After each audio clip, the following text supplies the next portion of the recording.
Hi, welcome as we continue our devotions for Wisconsin Lutheran College's campus ministry. As I normally would say at the beginning of a chapel, I'm Dr. Johnston. I teach in the theology department here at Wisconsin Lutheran College. That being said, this isn't a normal chapel. I'm not very dressed up. I'm outside. I've got my two daughters manning the iPhone camera. It is eerily quiet in the neighborhood, although there's a fair amount of people out walking right now. We're in the midst of this COVID-19 shutdown, safe at home order here in Wisconsin. Other states have similar things. And so in the midst of that, we have our reading for today, which is taken from Matthew chapter 26. And the verses assigned to me are 47 through 50. And so this is what we read there.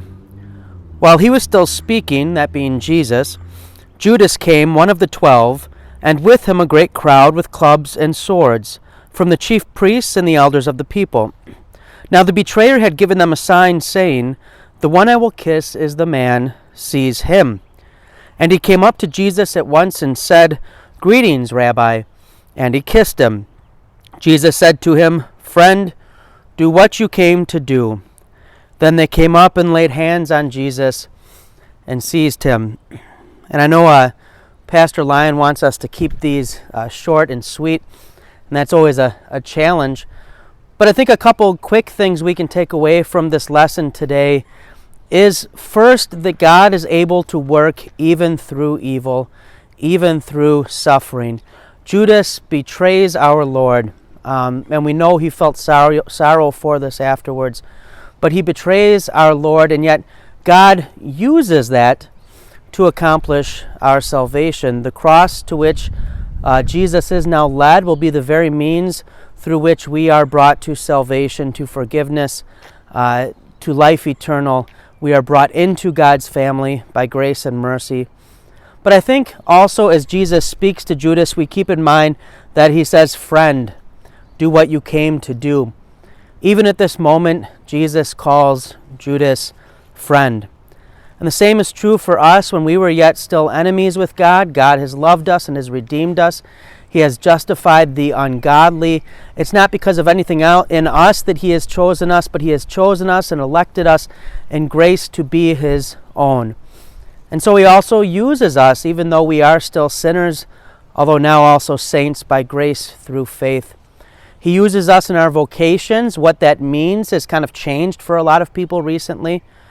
But he uses us for those around us, both for now and for the future.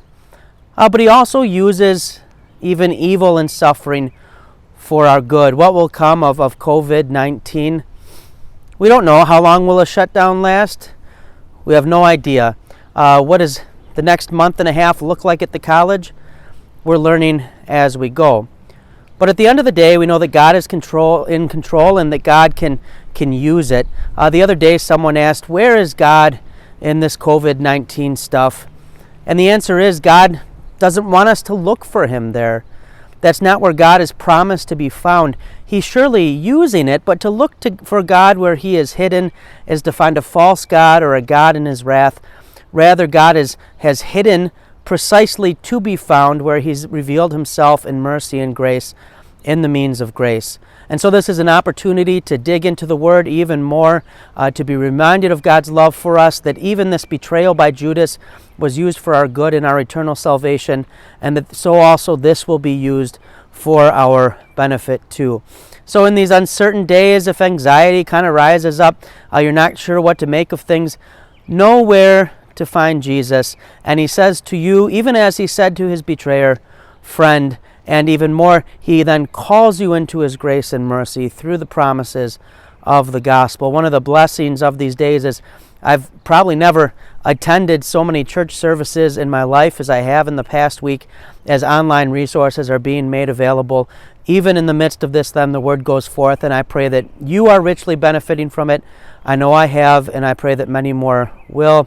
And in the meanwhile, we rejoice to have a God who has turned even such an ugly thing as a cross into our salvation, and will work even the ugly things we experience now for our good. Until next time I'm up, God bless, And this is usually where I'd let you go off to class. You can't get in your classroom. We're shut down right now, but I suppose I'll send you off to Zoom or wherever else you're carrying out your coursework. God bless, and I hope to see you all soon, and I hope you're staying healthy, you and yours. I will be praying for you as I've been. You go ahead and you pray for me and mine.